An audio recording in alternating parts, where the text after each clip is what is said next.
So I am back with another video, and in today's video I'm going to be going over the main event of this week's UFC fight night, which is Israel Adesanya versus Joe Pyfer. I will be doing a full card prediction. We're going over the main event again in another video, but this video really will be on the main event. So this week Adesanya does come back. Very nervous for this fight, as I've said in previous videos. Adesanya is my favourite UFC fighter of all time, so definitely need him to get the win. He has fought once a year for the past 3 years, and he is 1-4 in his last 5 matches, unfortunately, while Joe Pyfer is on a 3-fight win streak at the moment against people like Gastelum, Albus Magomedov and Marc-Andre Barriault. But overall, I mean, it's been awful recently, if you're an Adesanya fan, of course. We all witnessed his best win of all time when he knocked out Alex Pereira in 2023, and after that fight you couldn't tell me that he was going to go on to lose his next 3 straight after.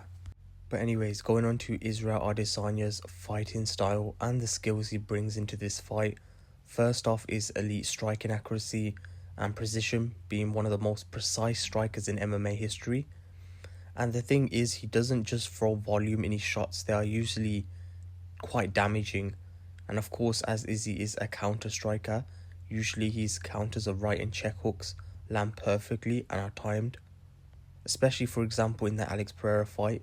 However, due to the last 3 fights, we don't really know if it's still there and as accurate as possible. Another key strength of Izzy is that he has shown world-class distance management at his best.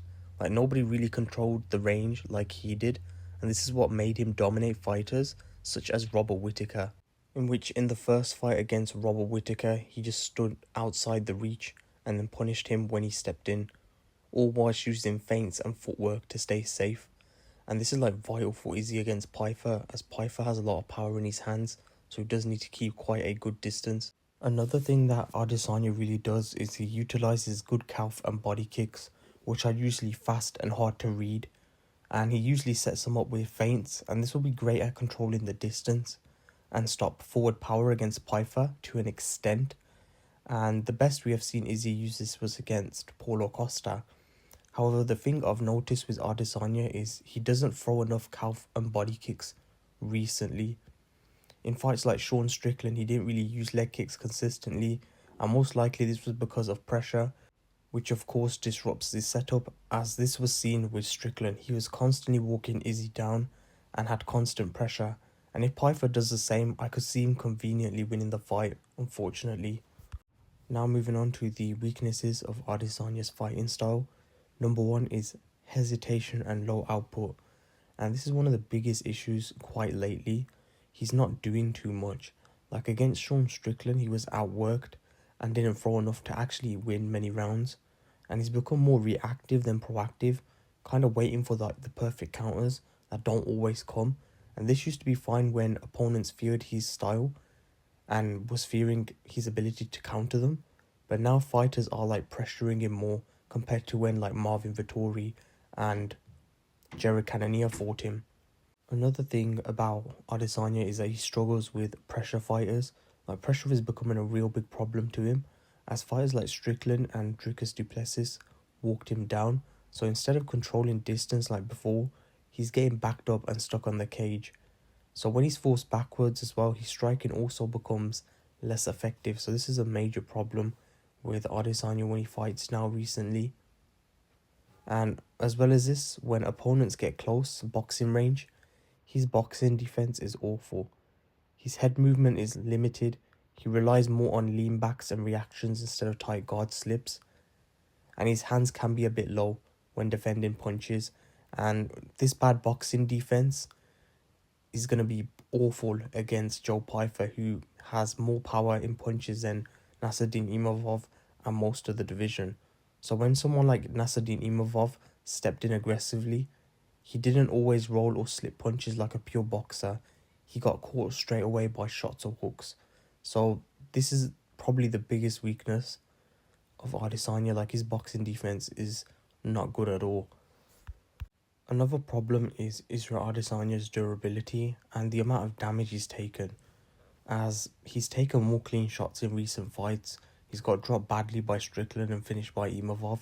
Like, after years on top, his chin and reactions may not be what they were before.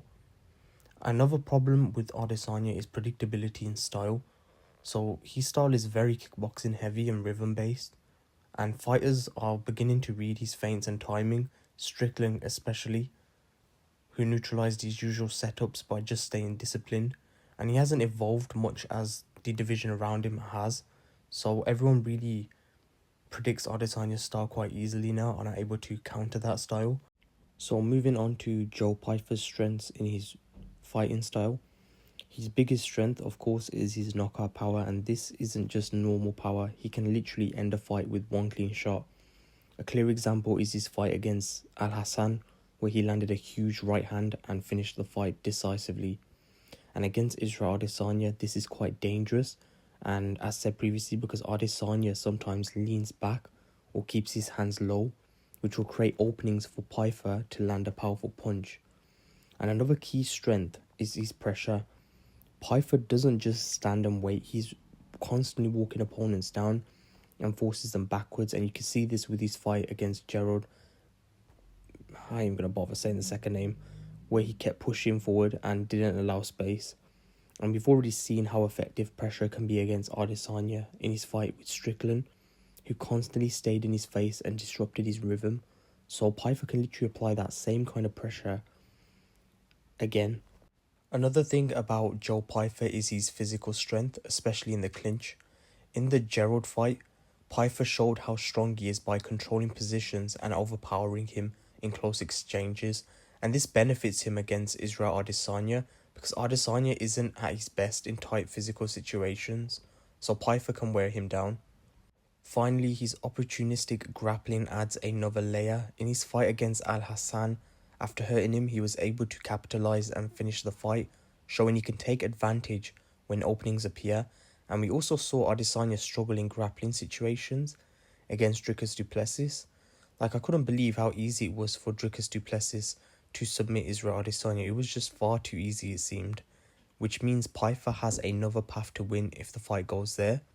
So overall, Pyfer's style, power, pressure, and also physicality directly targets the areas where Adesanya has shown weaknesses, so it is realistically isn't a very good matchup for him.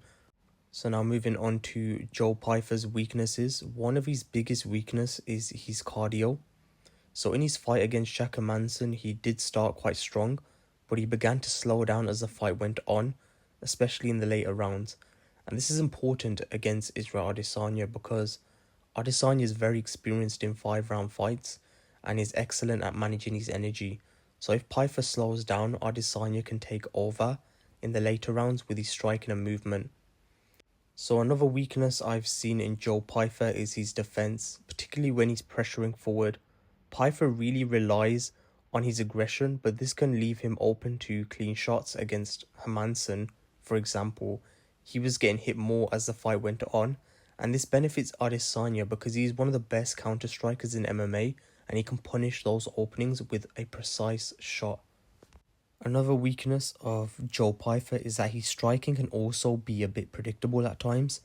Pyfer often looks for like big shots like hooks and overhands, and while that can be dangerous, it can be easily read. For example, in the Hermansson fight, his attacks became easier to anticipate, and this against someone like Adesanya, who is very good at reading patterns and making adjustments. This could lead to him getting countered repeatedly. And finally, his experience level. So his experience at the highest level is still very limited. Pyfer hasn't really faced as many elite technical strikers as Adesanya. In the Manson fight, when things didn't really go his way, he didn't adjust as effectively. Adesanya, on the other hand, has fought championship level opponents for years, so he's more comfortable making changes mid-fight. So overall, Pyfer is very dangerous early, but his cardio, defensive openings, and predictability give Adesanya that opportunity to take control, especially as the fight progresses. So now that I've looked at all the stylistic strengths and weaknesses of Joe Pyfer and Israel Adesanya, now I'll be honest here, this is a must-win for Israel Adesanya to see if he still has it in him.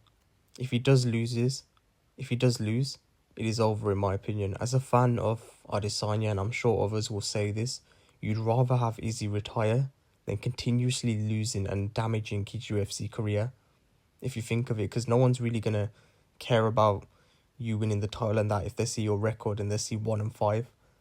So my overall prediction, unfortunately, is Joe Pyfer to win by knockout in round 2. I hope this is not the case. I hope, of course, Adesanya proves me wrong. The main reason is his power combined with pressure. So Pyfer, of course, as said previously, is the type of fighter who starts fast and looks to finish early. And we've seen this in fights against Al-Hassan. And when he lands clean, he can literally end the fight instantly. Against Adesanya, of course, this is really important because Adesanya has recently shown he can be hit when pressured, especially when opponents close the distance. And that's the main factor why I think Pyfer's just going to land something huge and just shut him off. Another factor why I think Pyfer is going to win is because of Pyfer's forward pressure, and fighters like Sean Strickland and Dricus du Plessis was quite successful by constantly pushing Adesanya back and not allowing him to control the distance. Pyfer does fight in a similar aggressive style, and if he can force Adesanya onto the back foot early, it limits Adesanya's ability to use his movement and striking effectively. And the thing is, Adesanya also tends to take time to get into his rhythm, whereas Pyfer starts quickly and immediately. That early window, especially in rounds 1 and 2, is where Pyfer is going to be most dangerous. And if Adesanya hasn't fully adjusted yet, Pyfer is going to capitalize with a big shot. So overall, if Pyfer applies pressure early and cuts off the cage, landing with his power, round 2 is a realistic moment where he could find the knockout before Adesanya settles into the fight. So the longer the fight goes, it will benefit Adesanya hugely because, of course, he's had that experience with 5-rounders before. But yeah, overall, I got Joe Pyfer winning. I think Joe Pyfer is a very, very good fighter and has adjusted since his loss from Jack Manson. Of course, you know who I'm going to be rooting for the fight this Saturday, Israel Adesanya. I had to pick against him because I just don't see him winning this fight. I just hope he can prove me wrong. But yeah, that is really it. Thanks for watching anyways. Let me know what you think below. Do you think Adesanya will win or Pyfer will take the win this weekend at UFC Fight Night? And I'll see you guys on another video.